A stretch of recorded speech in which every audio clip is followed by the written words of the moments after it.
guys, good morning. Tyler here again. Once again on location. We're here in London. We're here at the hostel, the St. Christopher Hammersmith Inn. Actually in the bar area of the hostel. No, not drinking any alcohol at 9:30 in the morning UK time, although I'm fairly certain it would be allowed and probably condoned.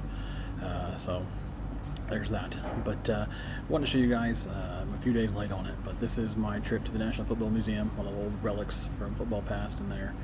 Some old trophies from football past as well. Got a lot of pictures and a decent little video for everyone. So sit back and enjoy it.